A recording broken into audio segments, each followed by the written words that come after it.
Okay,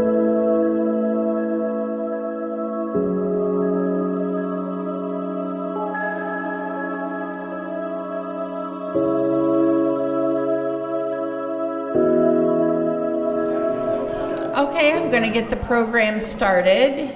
We're under a very hard time restriction today. So I want to thank all of you for being here. I'm Lynn Snodgrass, the CEO of the best doggone chamber in the Pacific Northwest. And if you don't believe it, just ask me again and I will tell you.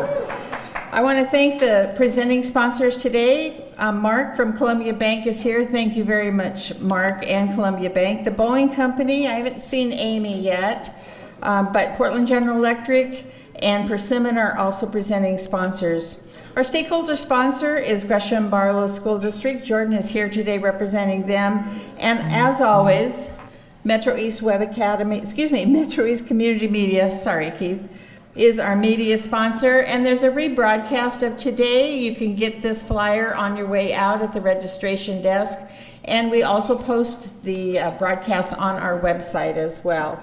We are recording the webinar today and will be available on the cable channels. I'd like to acknowledge quickly the board members that are in attendance. Warner Allen, can you raise your hand? Warner is here. Leslie Parker, our president, is here. Brian York, our president-elect. Did he raise his hand? There you go. Andrea Pickett, Steve Brown, Steve is right here, and Jordan Eli. There are elected officials that you're going to see today, current seating elected officials, but a lot of them are going to be on the chairs in front of you. But one that is not in a chair because she's not up for re-election, but also is with us is Councilor Sue Piazza. Thank you very much, Councilor Piazza, for being here. Today is a full program, and in order to hear all the candidates, because after all, that's why you're here, this is how the program is going to work. On your tables, there's an order of the candidates that are going to be called and what the order they are going to be in. We have city candidates, state candidates, and county candidates. We're going to take them in groupings, and we're going to start with the state candidates first.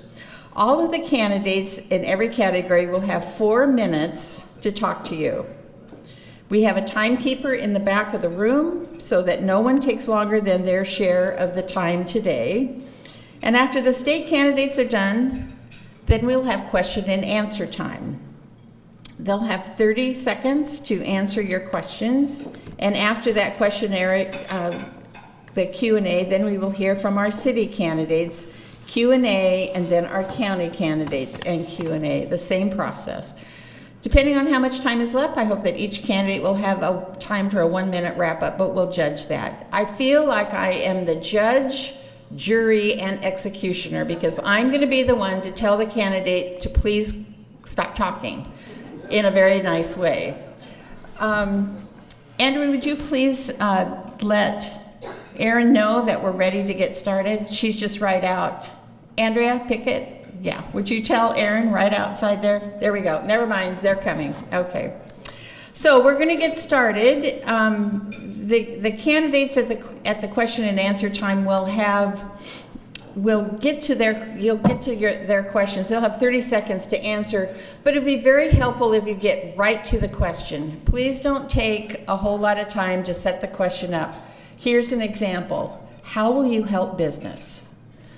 And then let them, and please don't tell them, I own a business, I own Drake 70s, we have 120 employees, and blah, blah, blah. Okay, so we need to get to the question because we only have so much time, and really it's the answers that we want to hear more than the question. But I know that the majority of the candidates will be able to stay behind and answer your questions more fully, or you can get to know them better. So what I'm going to happen right now is all the state candidates, would you please come forward and sit up here? That would be Randy Lauer, Zach Hudson, Amelia Salvador, and Ricki Ruiz. Please sit in these chairs right here. And Randy, we're going to... Okay, I didn't account for clapping in my timing, so I'm going to have to remember that. We're going to do go ahead and sit down. Thank you. We're going to do the order alphabetically, but starting from Z to A instead of from A to Z, okay? So we're going to start with State Representative District 49. And it's going to be Randy Lauer, and after that it'll be Zach, and I'll introduce him first. So, Randy Lauer, if you'd like to come up. And as soon as you get up here, then we will have 4 minutes. You guys ready? Okay, 4 minutes. All right. Thank you, everybody, for being here. Thank you for all the elected officials. Thank you for all the business owners that are here. Thank you to Persimmons and the Gresham Chamber for hosting this. I'm going to use part of my 4 minutes to tell a story. I remember back in 2015 when I was standing here when I was running for council, and I was nervous. I was very nervous in front of all these people, and I told myself multiple times, don't do something stupid. Don't do something so stupid that all these cameras back here are going to catch it. And so what did I do? At the end of my speech, I said, my name is Randy Lauer, and I'm running for Troutdale Council, and I did a salute. Because in my mind, I'm like, I don't want to wave, and so that was what ended up happening, and I regretted it ever since. So thank you, Lynn, for inviting me back. Again, my name's Randy Lauer. I'm the current mayor of Troutdale. I've been on council since 2015, elected 2015, sat at 2016, and I felt a calling then. I felt a calling to give back to my community. I felt the same calling when our then mayor, Casey Ryan, decided to step down. I felt that calling to step up and help take Troutdale into that next generation, into that next pinnacle chapter of where I know East County could have gone. And we've done a lot of great work on Troutdale Council. 2 years into it, I feel the same calling to step up again. I feel that our community, our East County, and by extension, Oregon deserves the absolute best representation for everybody in East County altogether. I feel that one-party rule in Oregon is not the way to go. I feel that we need more balance in Oregon. Everybody that is feeling the crunch at the gas line, at the gas pump, at the line in the grocery stores, every time when it comes ready to pay your taxes, whether you're a business owner or just someone working 9 to 5, I feel that now is the time for better representation so we can have better ideals in Salem. I'm not going to stand up here and tell you I have all the answers, but I will say that I have the drive and passion, and I have the call inside of me to be the one to find those answers. So with your support, I'm hoping I can be that next person come January to help all of East County, by extension, all of Oregon, and help create better successes for people going to work, people owning businesses, and people just coming and having a great time and enjoying their time out here in East County. I think I only have a couple seconds left, but I do want to say that me and my opponent, Zach Hudson, we spent a lot of time on council together in Troutdale, and I have a lot of respect for him and the service that he's done for his community. And I also wanted to say that when we decided to run, I decided to run, and him and I had a conversation. We decided to enter into a pact where this isn't about mudslinging. This isn't about what Zach is or who he is or what he's done or what he hasn't done. This is about what I would like to see for East County and what I'm hoping to get out of this. So I just wanted to let that out there and let everybody know that this is an issues-driven campaign, and nothing negative will come from my side, and Zach and I have a great understanding with that. So with that being said, thank you very much. I look forward to the questions, and I look forward to everybody else's comments. Thank you. Thank you, Lynn. Zach Hudson.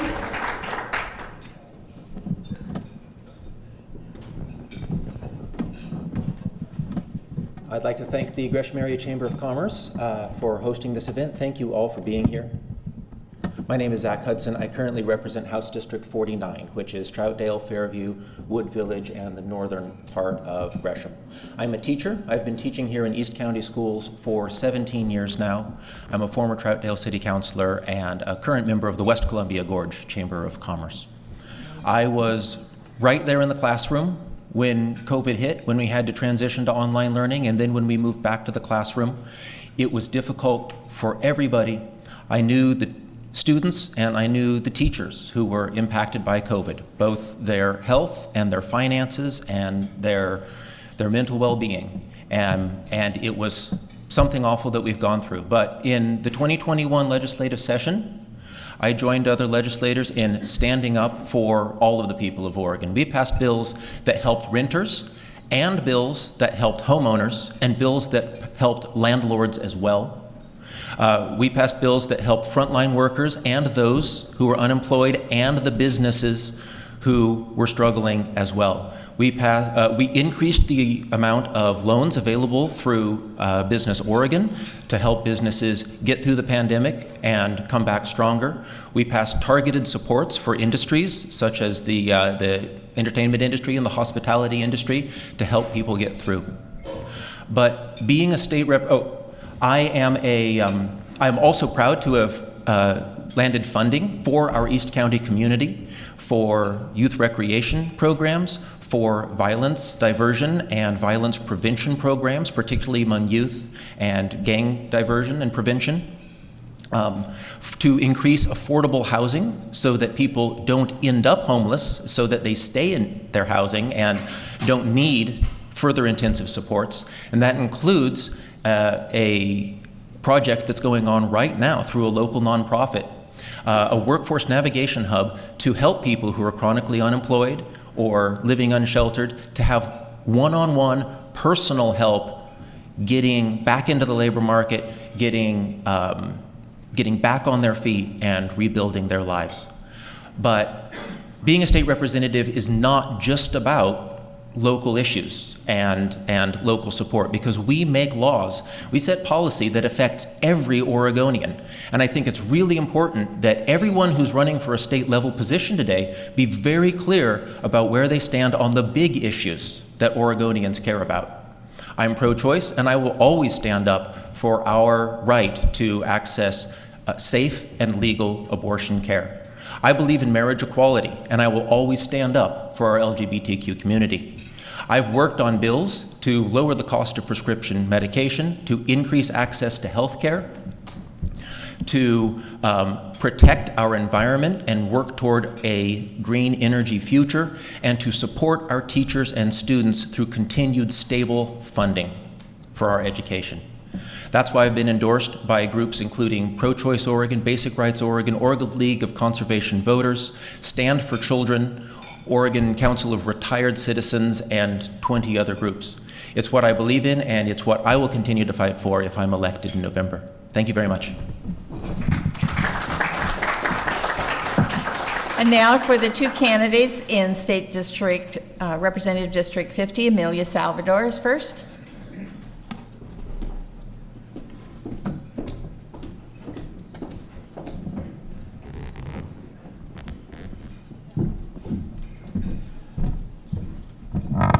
Good afternoon, everyone. Thanks for joining, and thanks for taking the time out of your busy days to join this afternoon.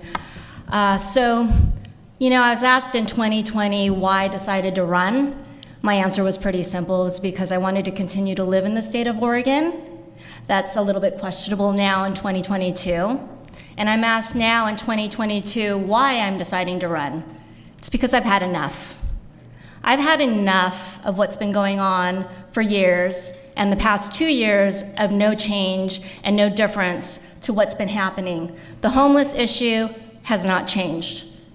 Crime has increased from 2 years ago. And so the reason I am running now is because I've just had enough. I've had enough of driving in my community and not recognizing the community I've grown up with and where I've raised my children and where I currently live. I've had enough of driving down Powell Boulevard and seeing a woman pull down her pants in public and defecate right there on the sidewalk in front of the post office. I've had enough. I've had enough of having a listing here in the Gresham area where my business partner and I have to continually call the police to do a sweep before we show the property to prospective buyers. We have to fear for our lives, we have to fear for our safeties just to do our jobs.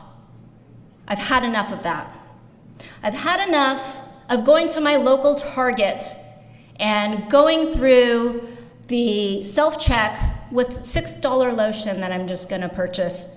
And the person in front of me has a cart full, loaded full of items, And then I get up to the checkout, and he has a balance of $365 that I'm looking at that he had not paid. And I report it to the managers at Target, and they say they can't do anything about it. I've had enough of this. And I know all of you have too. How many of you have experienced criminal activities, homeless activities within our community? Who's had enough as much as I have? Things have to change in Salem to make the difference, to make our community what it was, what it once was, and where it should be. Things need to change now. And it's not on our community people to have to pay for that and to suffer for that.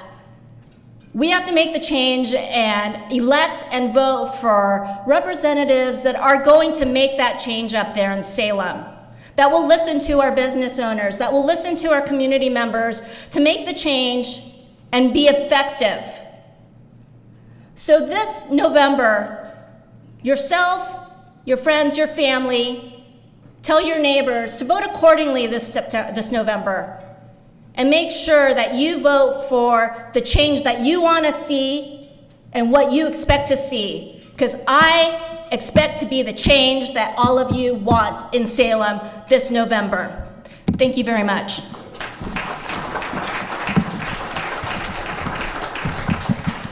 Ricki Ruiz.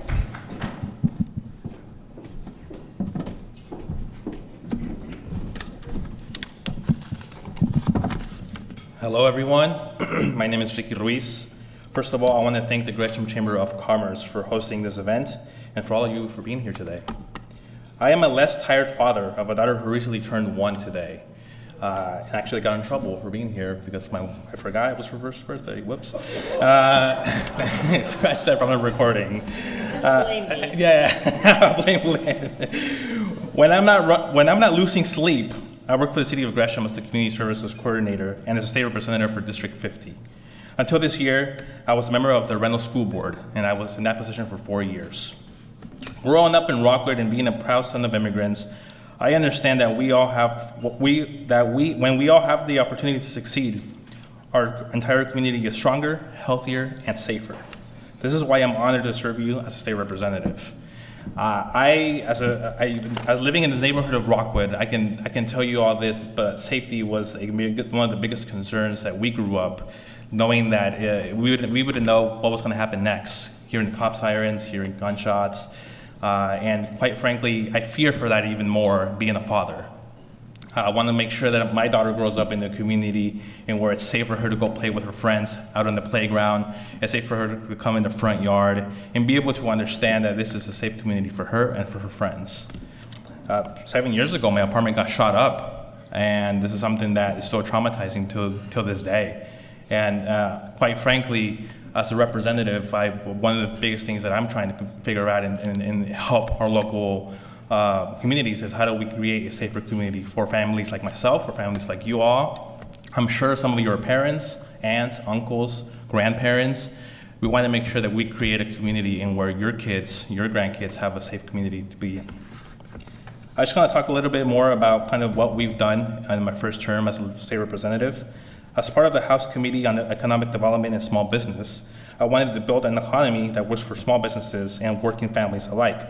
That is why I voted for $1 million in entrepreneurial development loans, House Bill 4015, $200 million in workforce development, Senate Bill 1545, also known as Future Ready Oregon, and a historic $100 million investment in affordable childcare. It is my commitment to keep working towards policies that help East County and that help bring down the cost of living for hardworking Oregonians. Housing and homelessness is one of the other issues that has been a priority for me. Everybody deserves a place to call home, and we need to prioritize getting every Oregonian the help they need to find housing. During the pandemic, I fought for emergency relief to keep people in their homes.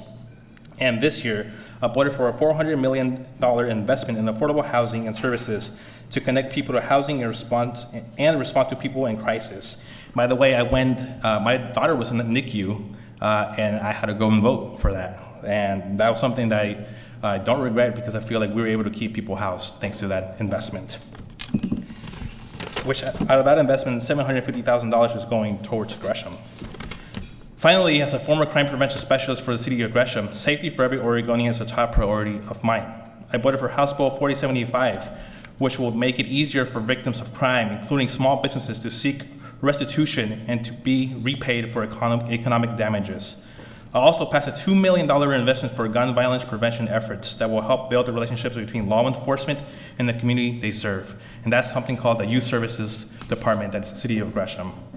In closing, as a lifelong resident of this district, I understand the challenges our community faces. That is why I became part of the House leadership, making sure East County is represented every step of the way. But every day I hear from working families struggling to make ends meet. We can and must do better by getting to the root causes of problems that have been plaguing us for way too long.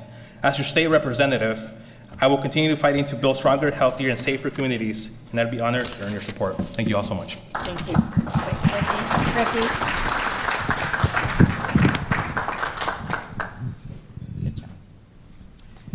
Go ahead and Karaoke sit time? down. Okay, we're going to go to the next part of our program, and it's the question and answer part for the candidates. And when you ask a question, we're expecting that all of the candidates will have a chance to answer the questions. So I'm going to start with this side of the room. Any of you have a question for the state candidates? Don't all start at once. Okay, you've got one. Here we go.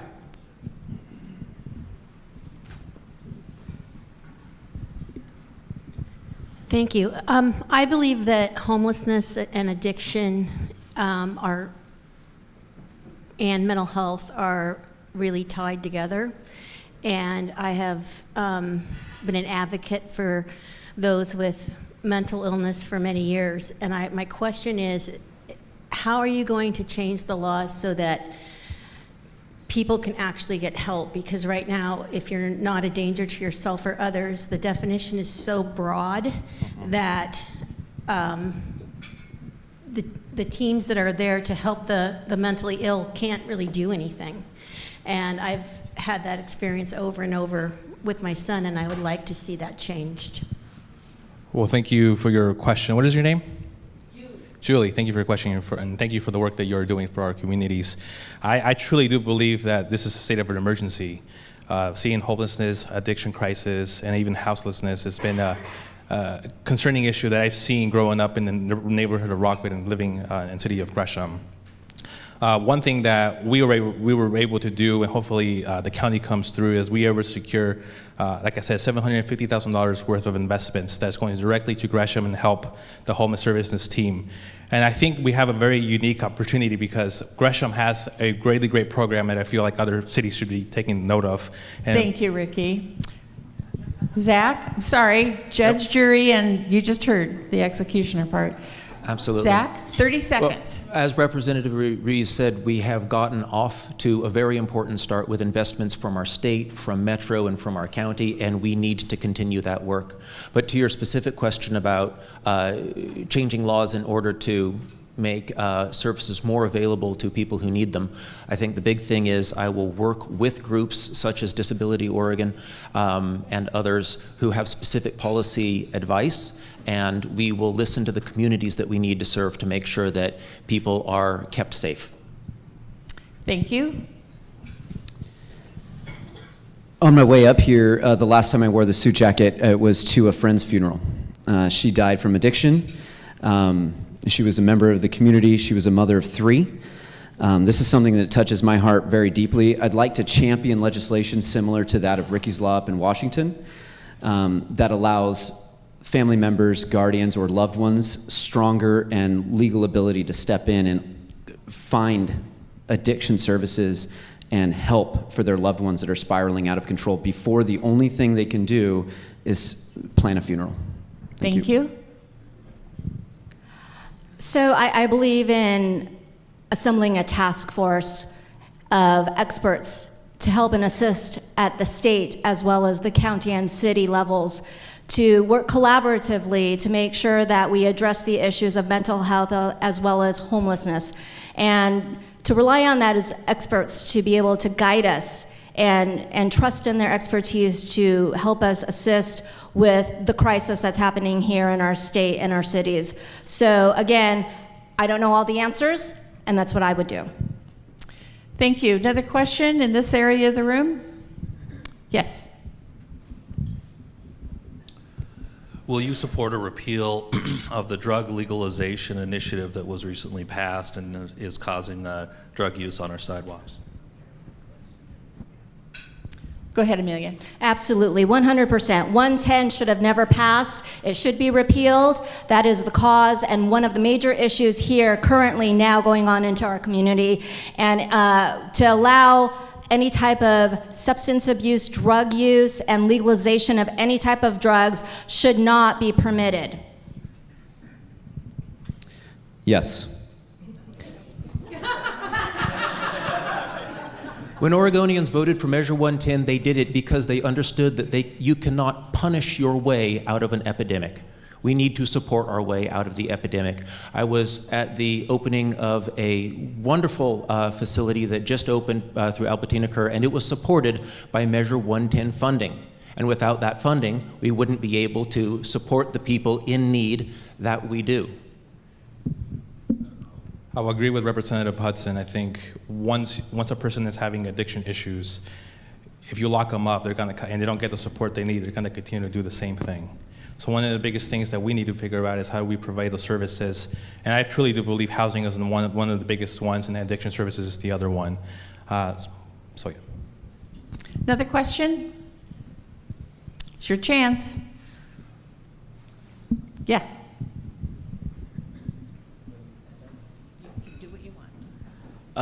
Yes, my name is Chris Odom, and my question was, how will you ensure that parents have a voice when it comes to what their children are learning and exposed to within the public schools?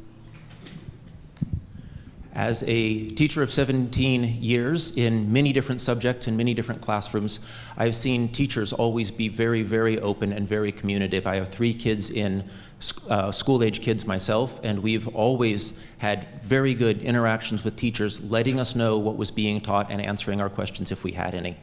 Parents have opportunities through the PTA, through elections to the school board, to be part of this process, and I've always seen them invited.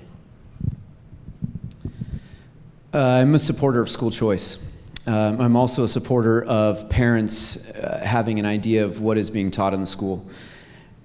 I like the idea of allowing parents the opportunity to go to a different school district if they don't appreciate what's being taught in the school district where they live.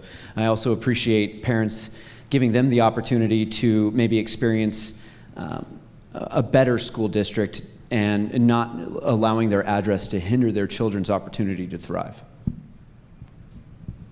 I'm a firm believer in there's a fine line and definition between school and how you raise your children and how you parent. So I'm a true advocate of keeping religious beliefs, personal beliefs, family beliefs separate from school and just focus on the educational aspects and academics of teaching our children in school. I think one of the biggest things is being able to give the resources and the availability to local school board to be able to do that work. We as legislators have so much we had to take care of statewide, but we rely on school board leadership, superintendent leadership, and their work groups to be able to outreach to the parents and be able to listen to what they need. And we're here to listen, and we're here to make sure that we deliver in policies statewide. They did a great job. They stayed on time. They did it. Thank you, state candidates, very much. All right, if I could have all the city candidates please come and sit in these chairs. All the city candidates, mayor, council position candidates. You turn that off. Turn 10. Thank you. We're going to do the same format. Going to do the same format again, alphabetical order, Z to A. Okay. This is not part of the test, but 1, 2, 3, 4, 5, 6. Okay, we have one extra chair. Does somebody want to run for office? We have an empty chair. Yeah. All right. Again, we have 4 minutes apiece to make a presentation. Then we're going to start with position 2, then 4, then 6. So Travis, would you like to come up, please? You're first.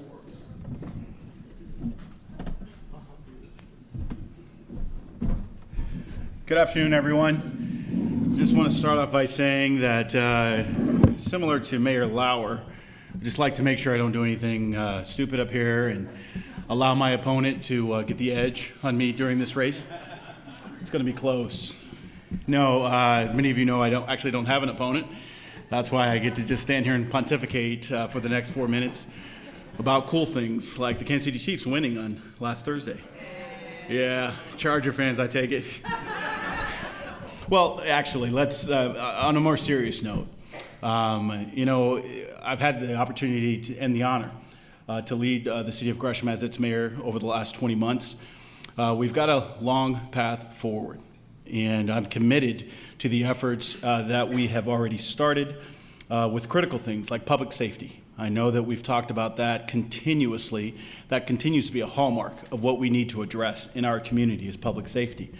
In laying the foundation. This council has actually invested more in our police department than we have in history in the city of Gresham. We've got other challenges that many times don't make its way to the front page of the news as things like, again, public safety do. But when we talk about police, we also have to talk about fire and the investments we need to make there. Some of the facilities that we have in our fire department are decades old and beyond their useful life. Those are the types of things that we have to continue to invest in to keep our community safe. Furthermore, it doesn't just stop there. It also extends well into our support staff. Sometimes people ask me, they say, Mayor, why don't we have additional resources and opportunities here, here, and here? I said, well, ultimately, we kicked off the take-home car program with our police department. Well, one of the challenges we were met with was we didn't have the IT staff to install the computers to ensure that those were fully equipped because of the challenges that we face with our fiscal challenges and our budget infrastructure.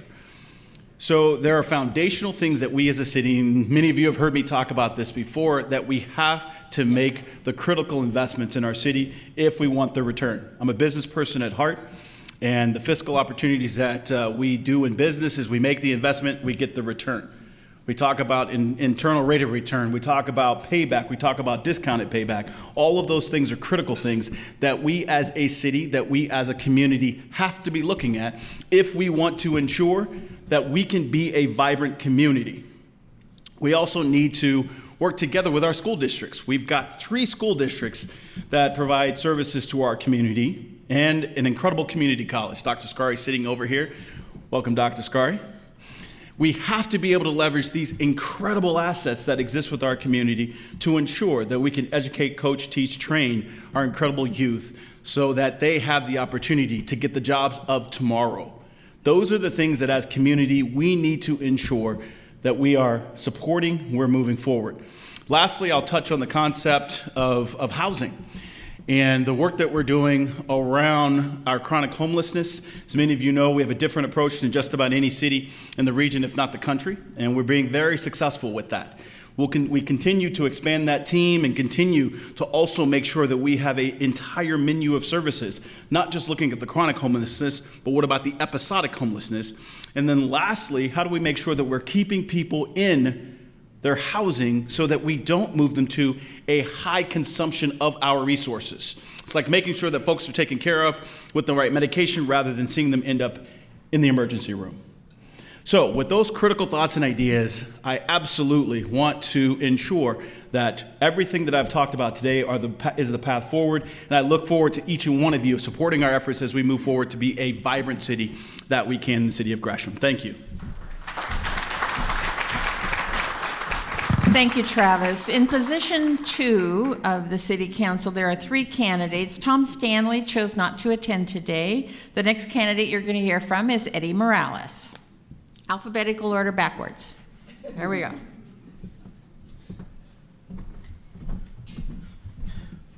Thank you, Lynn, and thanks everyone for being here today. I'm going to read my remarks. Good morning. My name is Eddy Morales, and I have the honor to serve as your City Council President for the last 2 years. My family has been here in Gresham since 1970s, and I grew up poor in an immigrant household with a single mom and 9 siblings. I was the first in my family to be born in the United States, and I continued that trend by being the first in my family to graduate high school, first to attend college, first to run a successful business, first to purchase and maintain a home. And I was able to do this because of the nurturing community and the local resources. I want to make sure that this community and those resources are stronger to support others in fulfilling their hopes and their dreams. Today, I live here in Persimmon with my husband, Hugh, our rescue dog, Besitos, and my loving mother-in-law, Rocky, and we're thriving, and we're so committed to Gresham's future. I've been involved in advocacy and community building for the last 22 years. I serve on many boards, including the Democratic Party of Oregon, Planned Parenthood, Oregon Recovers, and the University of Oregon Alumni Association. I have my own public relations firm that's been active for 10 years. I believe in collaboration, and I work with others to solve problems.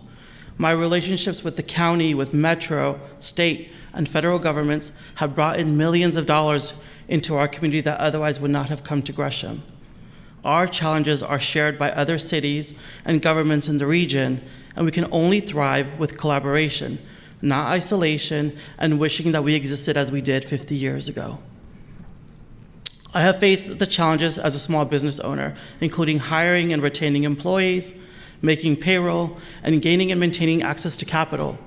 I've also reaped the rewards, making an impact, gaining flexibility, sustainability, prospering, and giving back. I believe that these are important insights. As your city councilor, I fought to bring quick pandemic relief to local restaurants and businesses, including commercial eviction moratorium. We implemented a small grants program, and many of you in the room received those grants. We invested in workforce development for good paying jobs, made investments in storefront improvements, and piloted outdoor dining. We provided incentives for manufacturing jobs to establish plants in Gresham and provide family wage jobs, and developed the downtown Rockwood Marketplace to help incubate and sustain a range of diverse businesses. I have been working on community safety since I worked at the Gresham Police Activities League in the early 1990s.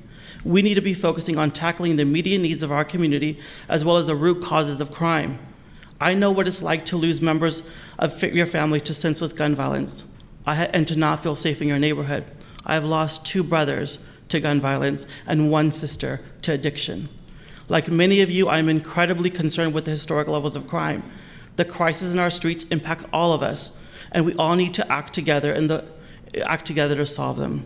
In the last 2 years, our council, as the mayor said, has made unprecedented investments in community safety, the largest that Gresham's ever seen. We put $5.2 million in our police department to help them with recruitment and retention. It's the largest budget that the police has ever had in the last 2 years. We analyzed crime data to focus crime reduction efforts and had our police department assessed by a third party for efficiency and effectiveness. We made our first-of-a-kind funding to youth violence prevention programs, and we're engaging community-based organizations in that.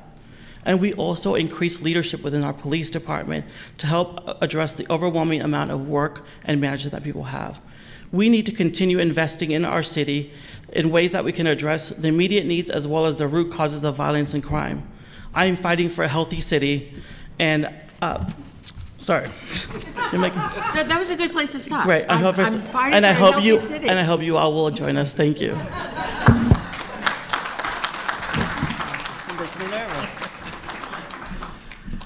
The next candidate is Cathy Keathley.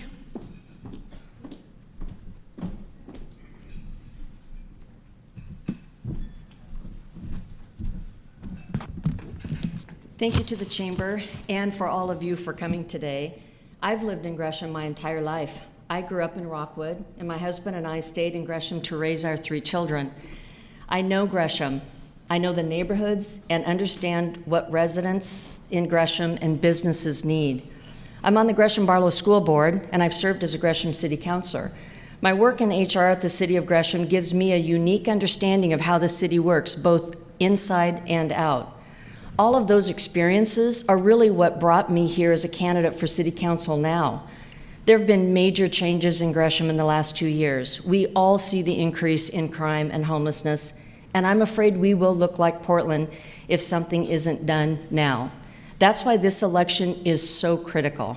I want to be your next city councilor so I can reverse this downward spiral and make Gresham a place where we all feel safe and want to stay, raise our families, and own a business. So why am I running, and why should you vote for me? I'm running because I love Gresham. I've talked to so many parents who want to get back to being able to let their children walk to school and play in the park. They want to be able to go downtown Gresham to shop and eat without the fear of being a victim of crime. I want to protect businesses from the disruption caused by the increase in crime and homelessness. And yes, I want to be a part of wisely developing all the other areas that make Gresham a thriving, livable community. But until we get control of the crime and homelessness, nothing else will be a high priority. So why vote for me? I've been on council before, and I have the knowledge, skills, and wide range of experiences to be the best choice for Gresham. Beyond that, I am passionate about and committed to Gresham. I will do everything I can to make it safe, the safe, stable city it once was. But there's another element beyond the experience and passion, and that's trust. I have spent decades in Gresham building relationships based on trust. I'm the person of integrity. I'm a person of integrity, and I usually am the first one to step up to lend my skills. I get results. Why am I successful? Because I work hard and I bring people together for a common goal. I always encourage everyone's ideas, making sure they're part of the success. I've sat in council chambers for months observing the council meetings. I have not seen respectful debate, and I don't see civil discourse. I've been embarrassed to hear my opponent disrespectfully and publicly call councilors out because they don't agree with him, rather than respectfully finding common ground. Respectful debate is actually the most important part of the process and of being a public servant. Best decisions are made when we actively listen to each other. I promise to be respectful to my colleagues in the community when we agree and when we disagree. You can trust that I will make sure every voice is welcomed and heard. As your next city councilor, I'm committed to showing up in person at council meetings. I support funding the police and want to strengthen public safety. When someone puts on a bulletproof vest to keep us safe and criminals at arm's length, they deserve our respect. I will also hold them accountable. I do not believe respect for and accountability are mutually exclusive. This is a non-partisan position. It does not serve Gresham to include partisan politics, and as your councilor, I will not follow any specific political party agenda. You have two choices. If you like the crime and homelessness you see in Gresham, and if you want the continuing of Portland policies creeping into Gresham decision-making, vote for my opponent. But if you want to see Gresham a safe, stable place to raise your families and own a business, please vote for me, Cathy Keathley.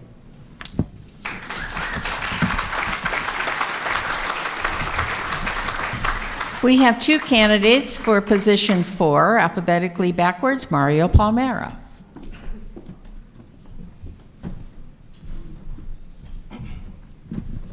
Thank you. Hello, everybody. My name is Mario Palmero. I'm running for Gresham City Council. It has been a while since I've seen some of you. A lot of things have changed. I mean, since then, I tried to open 4 businesses since pre and post-COVID. The first 2 didn't work before COVID. Then COVID hit, and then I lost the other 2. But I'm still trying, and I admire that entrepreneurship of many of you in this room. Why I'm running for Gresham City Council is because I want to balance the budget. Many of you guys in your businesses balance budgets every day. We haven't done that as a city, and we're going to do that now. And the only way to do that is to invest money. We're going to need money. I'm going to convince you guys that either a tax levy or fees is a way to invest in our community, and it's a way to invest in our police department, fire department, and every other department in our city. Right now, we are running a skeleton crew. What that Dunn report showed us was that we need more patrol officers out in the street. We need to make sure that our streets are safe, where our kids can play, where we can go shopping, and not be fearful of anything happening to us personally. So balancing that budget is important. Also, in terms of the crime in our city. I mean, things were one way before COVID, and then after COVID hit, things have changed dramatically. We are working hard as a city to ensure that everybody's safe. However, I think what that report also showed was the lack of personnel and morale in our departments. But we are working hard to change that. Also in terms of mental health, drug addiction in our community, houselessness, I think this city council was the first one in the area, in the Portland area, to invest in affordable housing, but that had wraparound services, meaning this is the first time we're able to house somebody and keep them in their home, which is the most trickiest, hardest part to do. After 13 years of social services, we've housed people one year after another, but they would lose their housing because there was no wraparound services, and that is important to keep people housed. Also, in terms of access to mental health, at this point right now, you cannot walk up and ask to be inpatient treatment without having some kind of support, either through a judge or some kind of entity like that. So you can't just call up and say, hey, I need to get off of drugs, I want to be in inpatient service. You can't do that. There's months and months waiting list. So we need more access to inpatient and outpatient treatment in East County. We need that now. Also, in terms of crime prevention, investment in after-school programs is something that this council has done. I think the mayor also mentioned, and council president mentioned, that we've supported, this is the highest budget we've given to our police department in history. This is the highest we ever funded our police department. So for people to say that we're not funding police, that is not true. We are funding our police. We support our police. We want a healthy police department. But we also need to recognize that the fire department needs assistance. Every department in our city is underfunded. We need to do a better job at funding our staff. So what else? Other issues I may have thought of. In terms of urban renewal, we just passed a new urban renewal district, one that we're going to invest and change. Right now, if you can see downtown Rockwood, there's new investment there, there's businesses opening up. We're trying to support young entrepreneurs opening up their business here in Gresham. We have so many young, smart, talented individuals in the city, and we need to support those people and help them become successful. So I'm running for Gresham City Councilman for re-election. My name is Mario Palmero. If you have any questions, please feel free to ask, call, text, whatever you want, and I'll be happy to answer your questions. Thank you.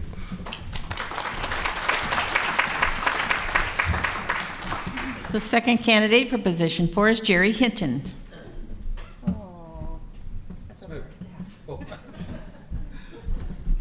I'm nimble like a monkey, Lynn. I'm good. Great to be with you today. Thank you, Lynn. Thank you for the chamber. Thank you for Persimmon. Appreciate it. There are two business partners. And these two business partners decided that they wanted to sell pumpkins.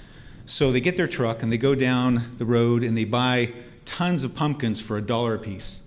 They take these $1 a piece pumpkins and they bring them to their roadside stand and sell them for $1 a piece. Takes some time to do that. Then they go back and they buy more pumpkins for $1 a piece and they bring that to their roadside stand and they sell those for $1 a piece. And they do this over and over and over again. And then finally one of the partners says, you know what? Something's not right here.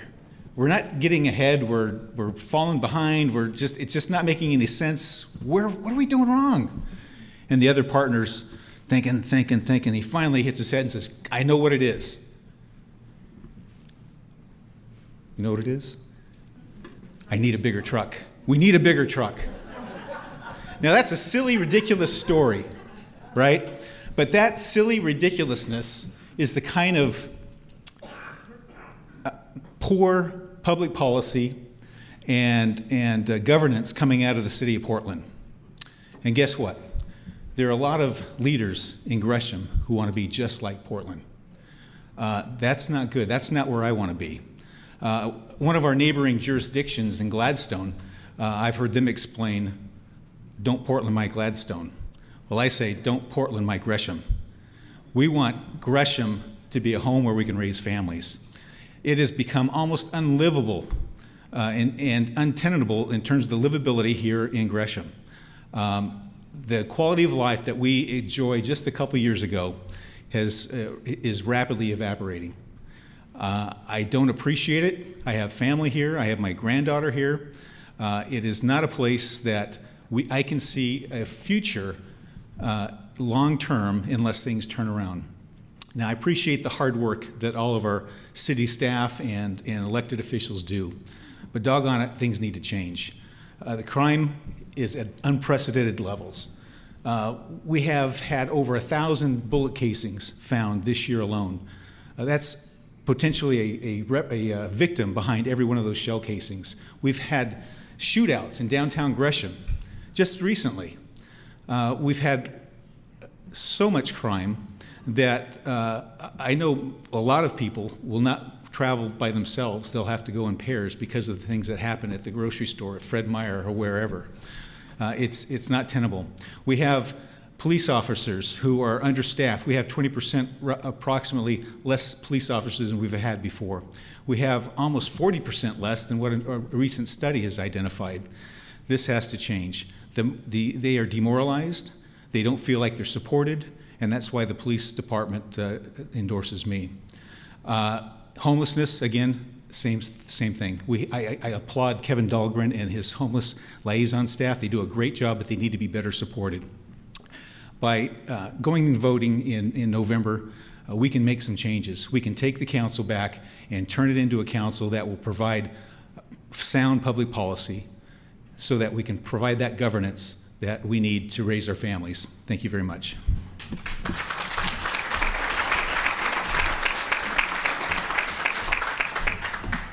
In position 6, we have 2 candidates. Unfortunately, Amanda Beach couldn't attend today. She has child care and work issues. Some of us can relate to that.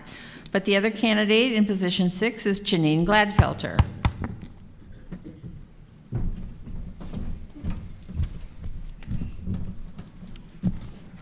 Don't start that clock yet. Okay, so I'm going to read this because I'll go over my 4 minutes and she'll take me off the stage. So, all right, can you hear me all right here? All right, thank you so much for having us here today. I first want to share my experiences that have led me to run for city council. Growing up, I worked in a family business. It was a restaurant, full-time after school, starting at 13. It taught me the value of hard work and what it takes to own a business, provide jobs for a community, and keep food on the table. I've been a leader in this community for 18 years through my career at the bank. My role has been to be out in the community, volunteering, building relationships, and being a trusted advisor and resources for businesses, nonprofits, and community members. My experience serving on the City Council has given me an even deeper understanding and opportunity for the need to create and promote policy and programs to encourage safe neighborhoods, clean streets, and economic prosperity for all. From issues large and small, my goal has always been to work with everyone to find impactful solutions to very real problems. With Gresham's explosive growth over the last decade, the responsibilities of running a city like Gresham have increased dramatically. We're facing many problems, from crime, which is at its all-time high here, to the homeless epidemic. I will outline some key issues and my positions on those issues and how I envision working together to solve them. Our police need to be properly funded and supported so they can keep our communities safe and combat the crime we're experiencing. We need to bring staffing levels up. We need to bring our specialty law enforcement teams back and create a long-term sustainable financial plan. This expansion of our police force should include violence prevention programs for our youth and ongoing community engagement to ensure Gresham's police force is part of the community. When disaster strikes, be it a 5-alarm fire or a motorcycle accident, we must ensure that the first responders and fire teams are well-staffed and funded for the mission. It is the hallmark of a well-run community when its citizens can count on fire trucks to be there when the seconds count. I will fight to expand the resources available to our firefighters so that our community can sleep easier at night knowing that they'll be there when they're most needed. Portland has brought a negative spotlight to the homelessness epidemic raging here. I believe we must address homelessness with compassion while keeping our streets and sidewalks clean and safe. That means we need to continue to support and fund our homeless services team while enforcing codes that keep Gresham beautiful. Gresham's homeless services team does incredible work, and this is a very complex problem, and I will continue to be an advocate for them. I thriving community depends upon strong business that they, sorry, I looked up and I saw your one. I'm like, oh, I'm going to run out of time. A thriving community depends upon a strong business community that provides jobs and enhances livability of Gresham. I will continue to be a strong voice for job creators and supporting policies that will strengthen and empower Gresham's business community. As a councilwoman, I will continually work tirelessly to live up to the ideals of transparency and the best solutions.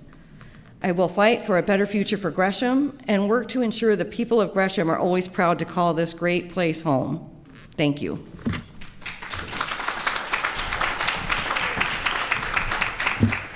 Okay, we're going to start the question and answer again. Travis, you'll start with the answers, not with the questions. And I'm going to start at the other end since you guys had your chance. So we're going to start down here.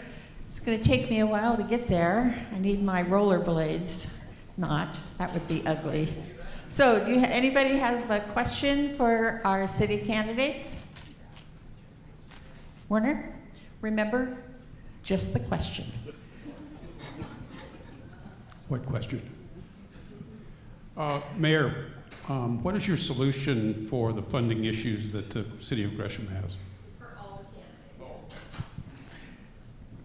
candidates. Is this on? Yeah, there it is. Thank you, Keith. Ultimately, you know, I'm a big fan of the levy concept because I think it actually is more equitable in its distribution, and I believe that it's the long-term more sustainable. There's components of that have some challenges with the brevity of a levy, but we're working on that at the state level to look at a longer term for the potential of levies. Great. We just came up with a 3-year sustainability plan that the council adopted that includes a combination of fees, levies, even exploring districts to make sure that we're a sustainable funding city. I will add on to that with the levy component of it, that we also want to be very transparent so that is very clear where the funds are going to so that the community can know what they're paying for. Yes, transparency, levies and fees, and districts, possibly. I'm going to support giving the citizens the option and what the best opportunities are to fund the city, because ultimately at the end of the day, it's not what I suggest, it's what you all will vote for. So my job is to come up with good ideas, but also build trust in the community so that you know that when you vote for it, it's going to go exactly where you wanted it to go. I've been in business for over 34 years, had over 7,000 employees matriculated under my management, managed multi-million-dollar budgets. And any business in family, you have an issue, you make cutbacks. You don't go, and sometimes you just can't charge more for your services, or as a family, you can't go and ask for a raise. You have what you have, and you have to deal with it. And so I propose that we make cutbacks. COVID is, as our president said, is over, right? Yet the city of Gresham has near an individual in City Hall. There are very few individuals in City Hall, and so there's all kinds of opportunities there. Thank you. Another question over here? Karen? I have like 10, so I'm going to try and narrow it down. What do you feel is the most important issue? What are you going to do about it? And how are you going to work together as a united council, unlike we've had? Thank you. I've served on council 2 terms already, and as council president twice. I am a moderate. I can see both sides' positions, and I've always worked for both sides. I see the greatest crisis we're having right now is public safety. Again, livability has become untenable, and the way to mitigate that, the remedy for that, is supporting our police officers and increasing officers. And again, by doing that, we have to divert funds that way. That may come from other pet projects. Thank you. What's most important for me is what's most important for you, and that's clearly crime and homelessness. There's no other thing before us until we solve that problem, because that's what makes us feel safe. What I do is collaborate. That's been what probably my biggest forte, and that's what I want to bring. I want to hear every side because it makes me make better decisions when I understand completely what both sides want and are looking for. But ultimately, we have to solve the crime and homelessness problem. Houselessness and balancing our budget. I think that's the two most important issues for me. But in terms of working together, I think open lines of communication is always important, understanding that we're all trying to get to the same place. We may have different approaches, but we're all trying to get to the same place. Thank you. I will say, because we heard it loud and clear from the outreach that we have done, that public safety is #1 on the minds of our community. I think that, along with the financial component of it and being transparent, very clear while building that financial long-term plan is the most important. Yeah, as a city council, we have to operate the entire city. And, all of these issues are equally important: economic development, running your sewer, make sure your trash gets picked up, public safety. I think the biggest issue that's hindering us from actually being able to do all of this is that we don't have the right funding mechanisms to fund everything adequately. So that is my #1 priority. In terms of all of us working together, I think you have the most diverse council that you've ever had, with a diverse set of opinions. And so our meetings take hours now because we debate and discuss things, whereas in the past they took 3 minutes. And so, first and foremost, it's really about the idea of keeping our community safe. And safety is not just enforcement, folks, from my opinion. It's prevention, intervention, and enforcement. That has to be the foundation of a comprehensive program. And so we have to move that forward. Lastly, if I say that we want a safe, vibrant, and prosperous community, almost everybody in this room could agree with that. As a council, we need to start there, not where we disagree, but where we agree. Safe, prosperous, and vibrant community. Let's start there. Let's focus on that and make it happen. Thank you. Another question from the middle section? Amelia? Well, of course you can. Candidates, so as a citizen, I have this radical idea and thought, and I wanted to hear your thoughts. What are your thoughts about consolidating all the East County cities as one? That way we can loop all our resources together and become one greater Gresham City. So off the record, that's a powerful question, and my response to that is absolutely would consider that approach. Kansas City does it. They have a unified government. I don't really understand how successful it is, but it's an opportunity for us to achieve economies of scale that we're not necessarily looking at. We already do it with fire and other services, so we have to look at ways to become more efficient. Yeah, I think we do need to figure out ways to reach economies of scale, and I think that's part of why we're thinking of exploring districts and things that are specific to East County. I will say that being the largest city on the east side, we have a leadership role to play and can set the table for that conversation, just like the way we've been setting the table around fire services out here and other issues. So, I would concur with that. The conversations of fire districts have been had amongst all the cities, and things of that nature can, as the mayor said, bring lots to the table.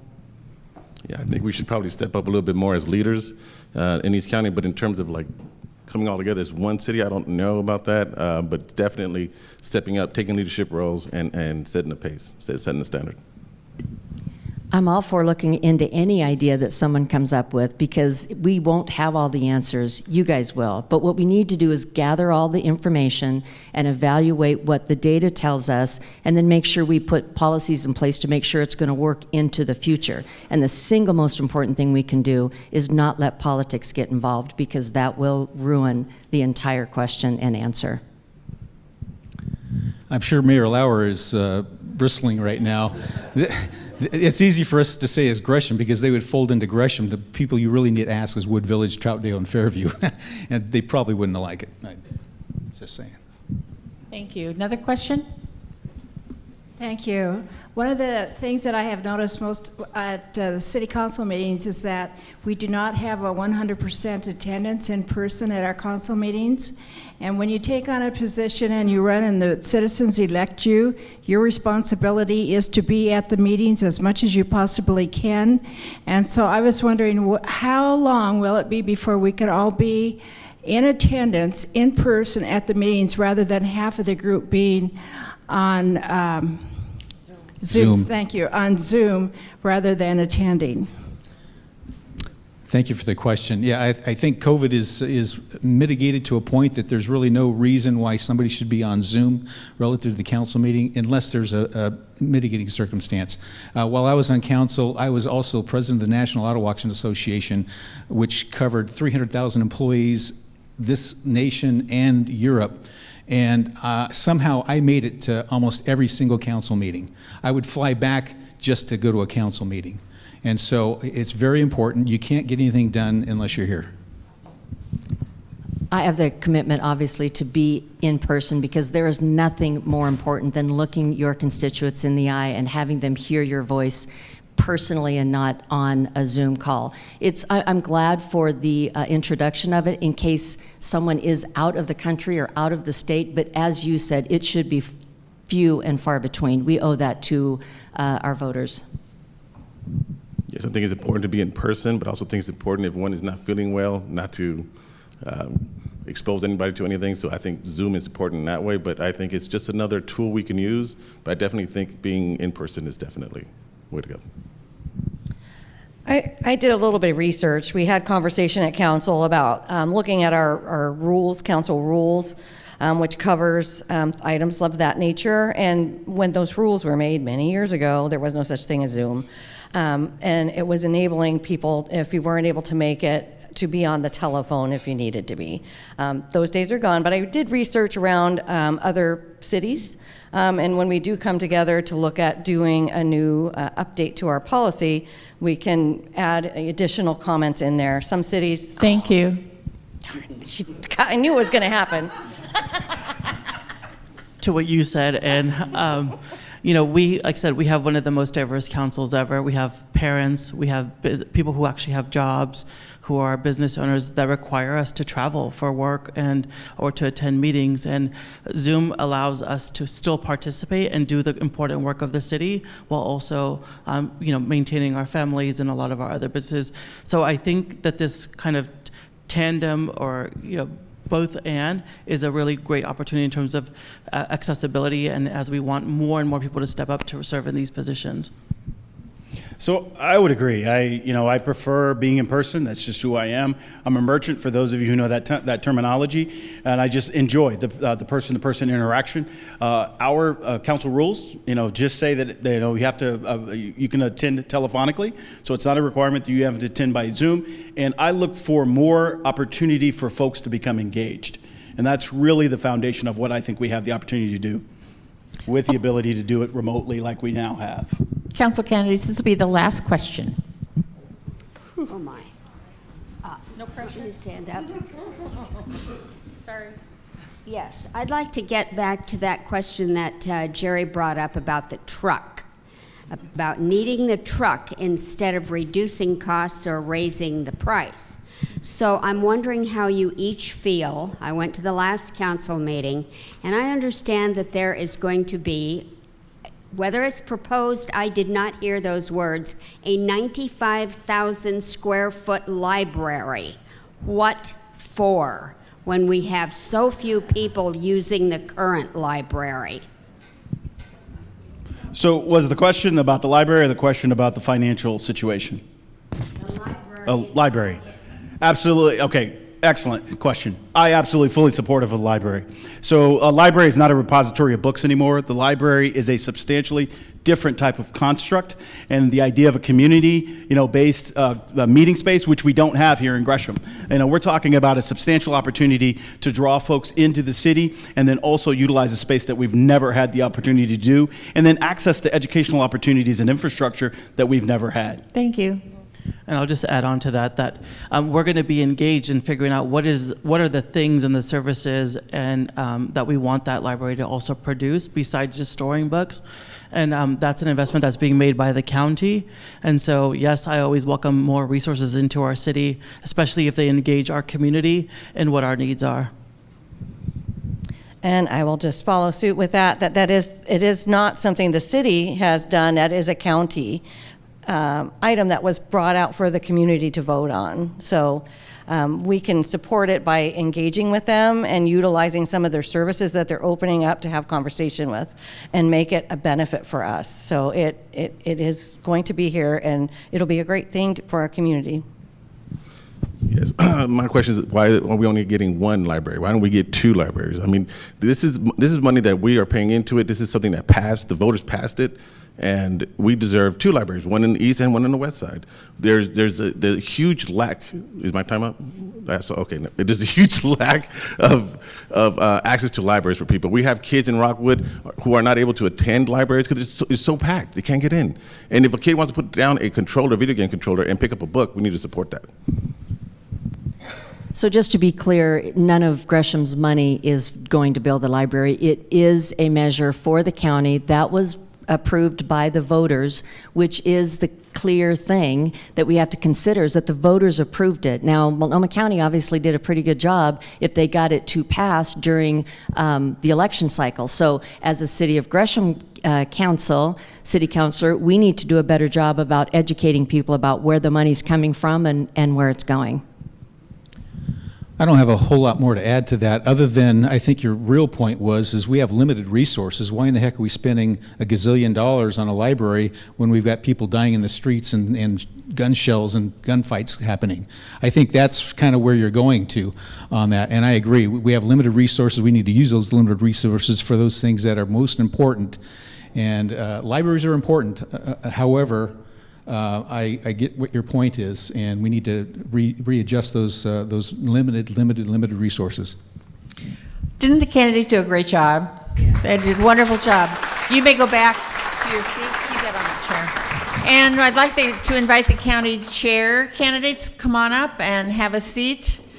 There's only 2 of them with 7 chairs, so it's going to look a little empty right now. We're going to start with Jessica. Jessica, don't make that step. There's stairs over here, so you can do that. Same program, same process. They get 4 minutes each, and then we'll have questions of them. Jessica, Vega, Pederson.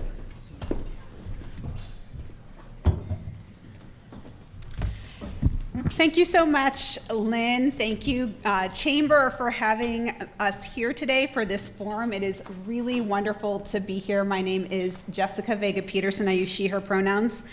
So I have worked with Gresham, but this is actually the first time that I've had an opportunity to speak in front of the whole chamber. So I want to just introduce myself a little bit to you and then talk about why I'm running for county chair and what my vision is for our county. So when my husband and I got married 17 years ago, we bought our home in East Portland. At the time, I was a technology project manager, and my husband had a new small business that he still is the owner of. Hazelwood was a neighborhood that we could afford, and it was where we could be part of the community. We have been in that house ever since. Same house, same block, but a rapidly changing neighborhood. Our neighborhood is made up of people from all over the world who work hard for our community, but all too often are working hard just to keep their heads above water. When I ran my first campaign, it was on sidewalks and on the dangerous speeds that people drove through my neighborhood. Community was fed up, and they came together to support me. And together, we got sidewalks and a whole lot more for the people of East Portland. And I have brought that power-building approach to every single issue I've tackled, whether at the state legislature or on the county commission. As the first Latina to serve in the Oregon House, I championed bringing paid sick leave to every Oregon worker, raising the minimum wage, passing tax policies that help keep seniors in their homes, and getting coal out of our energy mix. At Multnomah County, I've worked to ensure cleaner air and a commitment to renewable energy.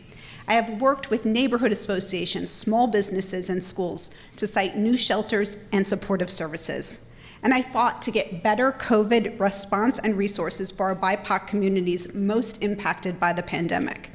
And I led the fight for Preschool for All, an investment in quality early education for our children and workers that will have generational impact.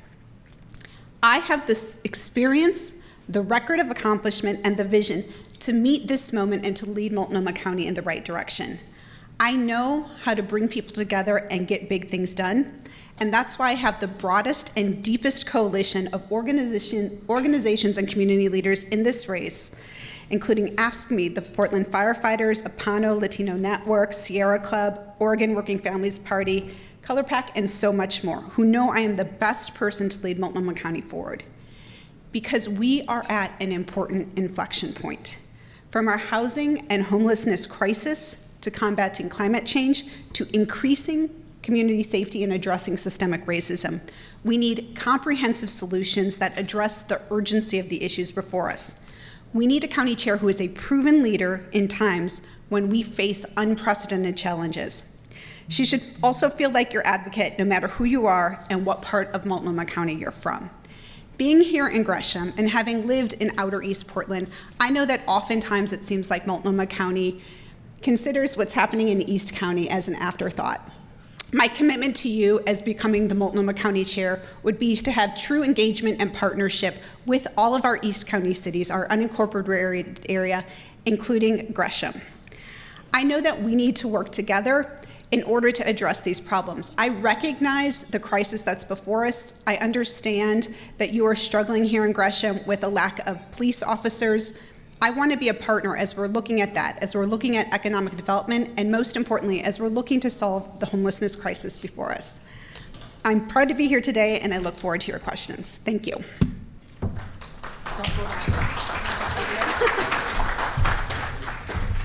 Thank you, Jessica. The next candidate is Sharon Meieran.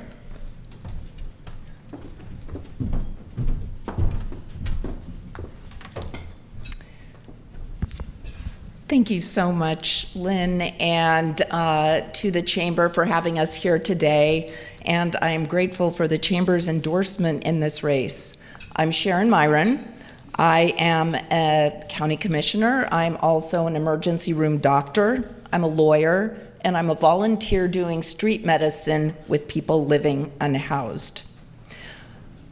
I have, sorry, it's been a long day. And I want to start by sharing what the county does, because a lot of times people don't even know. The county does health and human services. That is our core work. And that includes homeless services, mental health and addictions, and public health. The chair is the CEO of the county and writes the $3.3 billion budget, hires all department heads, is responsible for overseeing all of the departments, and and sets the vision and direction for the county.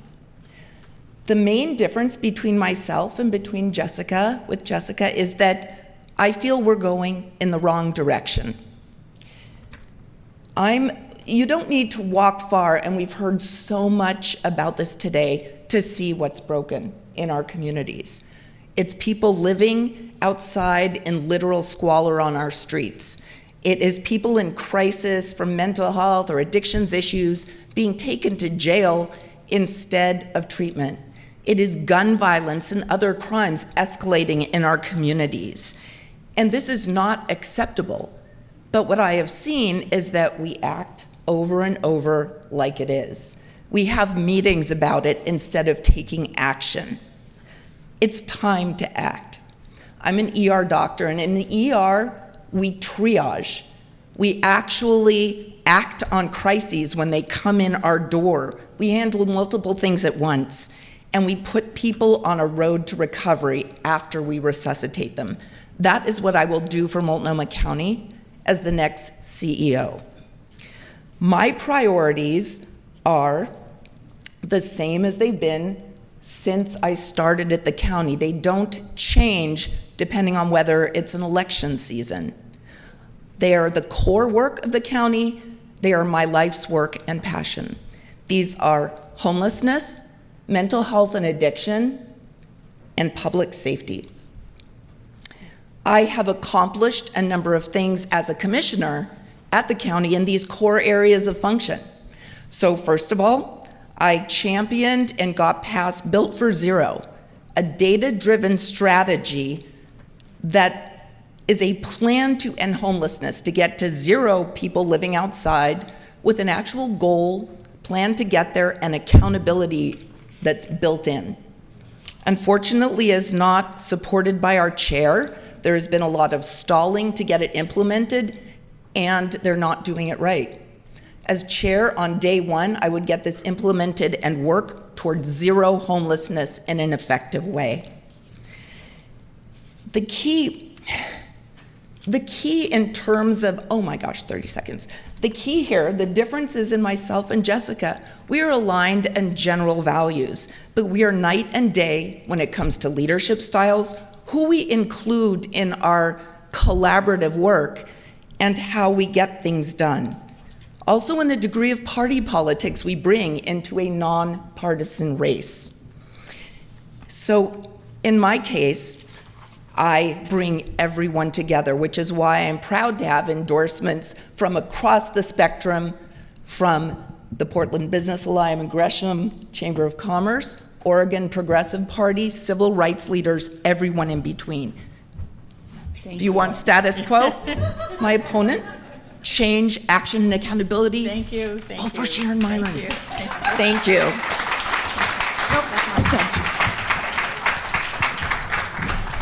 Jessica, you'll answer first. All right, we've got time for 3 questions, and if the questions go well and fast, then we'll have time for a 1-minute wrap-up from all of the candidates. So I'm going to go to the center, because we haven't started with the center yet. Sounds funny for me to say, start with the center. You're laughing, I know. Here you go. Thank you. Why won't Multnomah County fund sufficient DAs and sheriffs to actually arrest and prosecute criminals? So investing in public safety, I actually really appreciate what Mayor Stovall said in terms of how he views public safety, because it's very similar to mine. You have to have prevention, intervention, and accountability. We have been investing more into our district attorney's office as well as our sheriff's departments over the last few years. In fact, this year we actually increased community-based district attorneys. Oh, there you go, shout out to you. Community-based district attorneys that are going to actually be in local areas. And I know that there's a partnership happening with Gresham as well. In terms of our sheriff's department, we are similar to what you're seeing. We are making sure that we are going to, how many? Thank you. Wait, how long is the response? 30 seconds. 30 seconds. 30 seconds. And you've used up some of your time for the next question. Go ahead. I know, I'm teasing. I'm teasing. Go ahead, 30 seconds to answer the question. Thank you. I have been pushing for more DAs and investments in the sheriff's office. In fact, for neighborhood DAs, I championed having more DAs in more neighborhoods throughout our county and pushed to make sure that in addition to the central city, that we also had neighborhood DAs in East County.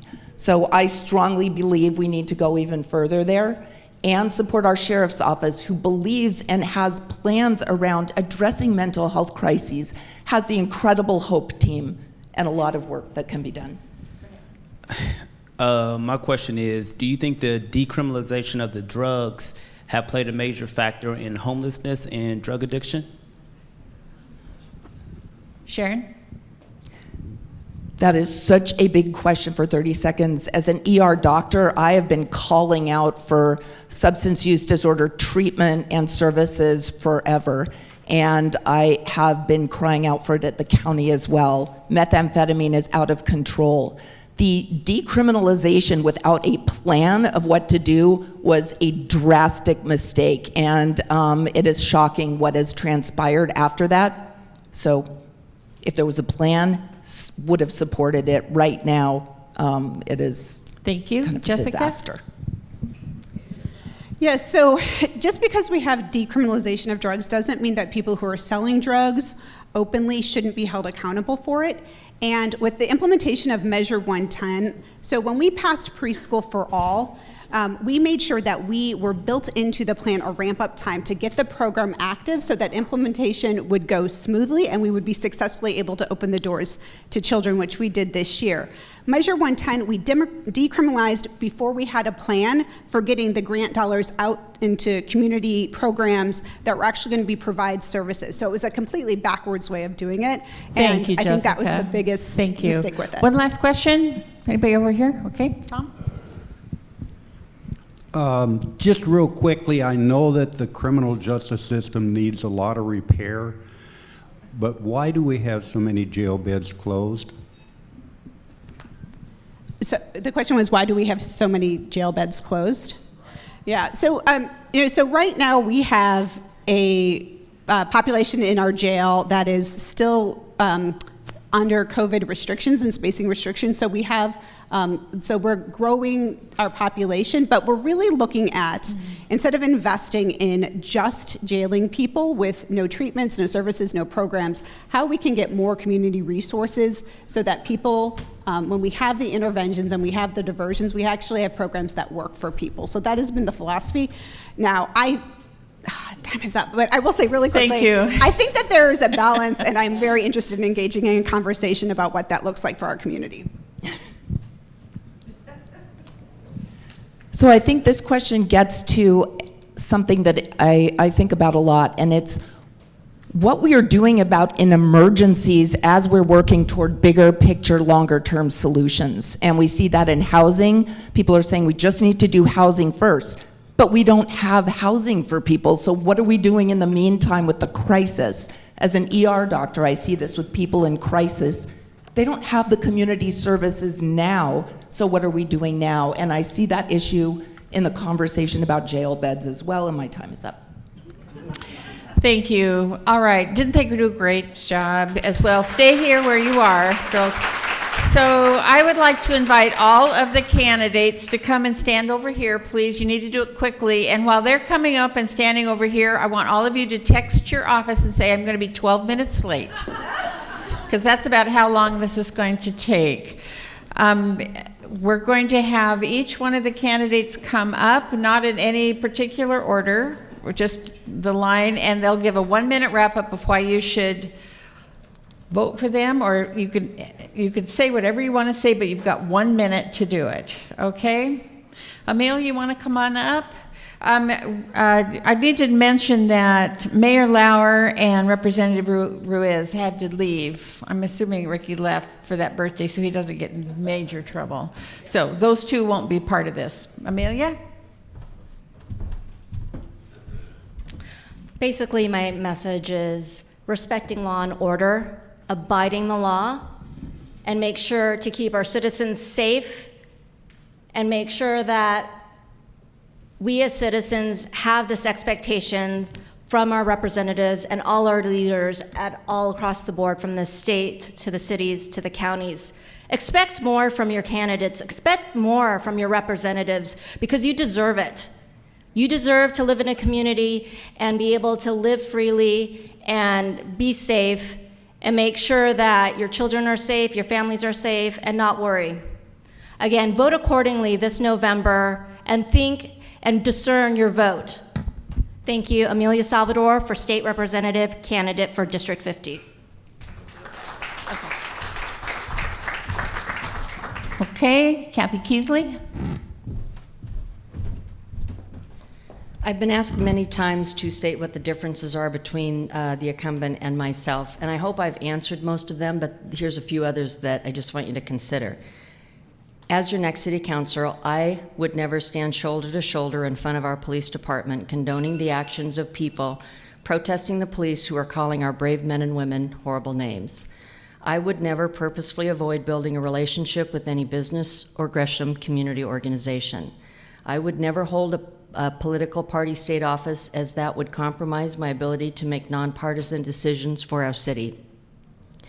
I would never put parks as a work plan priority over public safety. This race is critical for Gresham. Elect me as your next city councilor.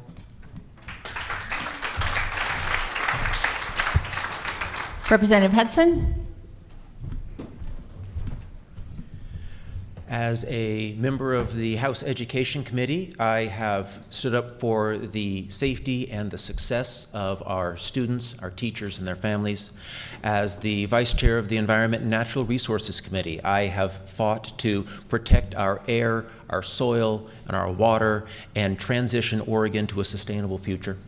As a member of the Economic Development and Small Business Committee, I have fought for our business owners and worked for their prosperity. And as a member of the Ways and Means sub on general government, I have worked to keep our state agencies accountable to the people to the taxpayers who fund them. But I think the thing that I am most proud of that I have been able to do in the past 2 years is to specifically hire people within my office who have worked to keep the connections between the state, the county, all the cities, and Metro to make sure that, especially on issues of housing and other local issues, we are engaged and moving forward. Thank you. Councilor Palmero. Gracias, senora. Gracias. Thank you, everyone. Again, my name is Mario Palmero, and I am running for re-election. I have to say that for me, you'll get commitment to balance our budget, improve public safety, improve funding for youth services, and another thing. I mean, our city is changing. It's growing more diverse. Our city council is more diverse. But I have to tell you, I have not had the privilege at all, or work with someone with so much respect and an admiration for our city than our council president, Eddy Morales. I want to tell you this now. He is one person that stands up for what he believes in. He stands up for what is right. He is not an individual that some people paint him to be. He is a great person to work with, and if you just get to know him a little bit, I'm sure you will love him. Okay, thanks so much. Mayor Stovall. Thank you. Hopefully I can give you back 30 seconds and just say thank you. I appreciate the honor and the blessing of being able to serve as your mayor. I appreciate the opportunity to put your trust in me, and I look forward to connecting you with over the next 4 years. I can say that fairly confidently. Over the next 4 years as we continue to push forward to a more prosperous, safe, and vibrant community. Commissioner Vega Pederson. So in these next 4 years, Multnomah County needs to be able to meet our complex challenges and the crises before us with proven collaborative leadership, and that is exactly what I'm bringing. From addressing climate change to creating universal preschool, I have never been satisfied with the status quo. I have always been about creating systemic change at both the state and local levels, and I've also never said that I couldn't get something done because I didn't have the right position. Instead, I have fought with tenacity to get the maximum results I could for the people that I represent, get the results for my community, my district, my county, and my state. As a Latina, as a mother, as an East Portland resident, I also have the life experience to lead with compassion to bring more voices to the table. The race for Multnomah County Chair is one of the most critical on the ballot this May. We need a competent leader who is able to step into the job running the third largest government in the state on day one and tackle the work before us. I am that person, and I would appreciate your vote. Jerry Hinton. My name's Jerry Hinton, and I'm running for Gresham City Council position 4. Again, I've served on the Gresham City Council for 2 terms already, council president as twice. I have decided to come back and help restore Gresham. Gresham is in a pinnacle right now, and there are many have said that this is one of the most important races in the history of Gresham because we're at a crossroads. We can go one way and become like Portland, or we can go another way and take back a city that we're proud to raise our families and have our businesses. I fully support our police department. They need to be restaffed and supported. Homelessness and the pervasiveness therein is untenable. We've got to change that, and we need to give that support to our homeless liaison teams. Thank you for listening, and hopefully you vote in November. Thanks. Councilor Morales. Thank you again, Lynn. I had the chance to be elected 2 times to council president by my colleagues on the council, the first time unanimously, and then this last time with a majority of vote. And I think that really speaks to my ability to work with my council to get things done. I'm fighting for a healthy city where all people have opportunity and hope and do not end up in situations where they commit crimes because of desperation, despair, or because they don't have the resources that they need. We need to continue this work, and you all need steady and experienced leaders to do it. And I am the most experienced and informed candidate on the ballot, and I do hope that you'll support me again. Thank you. Thank you. Commissioner Meieran?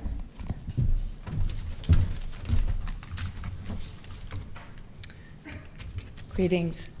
The key here is having someone who can step into the role of county chair, who has the experience in the work the county does, and take action on day one. That is what I will do. My colleague and I get along, as I have said, but we are night and day when it comes to our leadership styles, who we collaborate with, how we collaborate, and what we get done. In terms of what you will get, if you do believe that things are working and you want to continue to hear the same talking points for the next 4 years, have the same actions and have the same results, you should vote for my opponent. But if you want change, action, accountability, treating emergencies like the crises they are, then you need to vote for me. I'm Sharon Meieran. I so appreciate being here today, and I humbly ask for your support and your vote.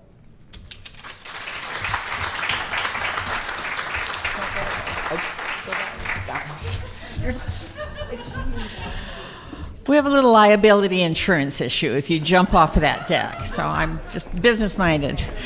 Councillor Gladfelter? Thank you so much. Okay, so somebody said, I just have to say this, that they could barely see my head over the podium when I was talking earlier. So I'll go to the side. If you can't make fun with yourself, what's the point? I just want to say, I am not a politician. I am running as a community and public servant. I truly love Gresham. I love our community. I am here only not for my thoughts or my wants, but for what the needs are from the community and what we hear from the public. That's what this role means to me. It is not a party. It is not a side. It is all of us and all of our community. There's not one part, not one person that doesn't matter and that we should all pay attention to and take care of. And that's what I'm here for. So I appreciate your vote. Council position number 6, re-election for Janine Gladfelter. Thank you.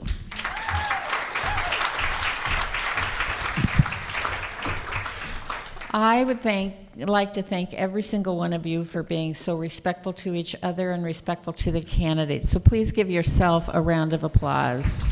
That was wonderful. I also want you to give another round of applause for each one of the candidates. What they just did is not easy, especially when you've got a timekeeper that's flipping numbers up. So please, let's thank all of them as well. Thank you.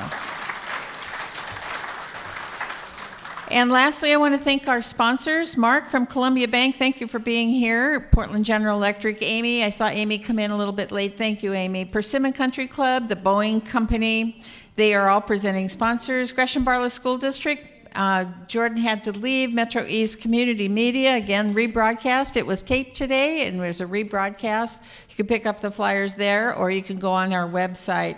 Next month, we have an amazing month as well. Next to the governor, probably the most important statewide position is the labor commissioner, and we have both of the candidates here to be with us today, next month in October. So as you could tell, we had a full house today. I expect a full house next month, so reserve your seat early so you get to be fed. Thank you very much. I appreciate you being here, and thank you, candidates, from me. Appreciate you.